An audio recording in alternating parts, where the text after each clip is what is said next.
আসসালামু আলাইকুম রহমতুল্লাহ। সম্মানিত ভিউয়ার্স, আপনারা দেখছেন আমরা একটি ফলজ বৃক্ষ বপন করেছি।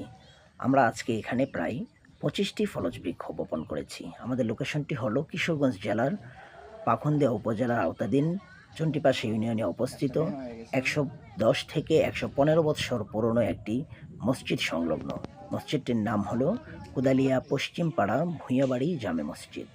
আমাদের এই কর্মসূচি পালনের সময় উপস্থিত ছিলেন অত্র মসজিদের সম্মানিত সভাপতি, মসজিদের সম্মানিত উপদেষ্টা, মসজিদের সম্মানিত কেশিয়ার সহ মসজিদের মুসল্লিবৃন্দ এবং এলাকার বিভিন্ন স্তরের জনগণ।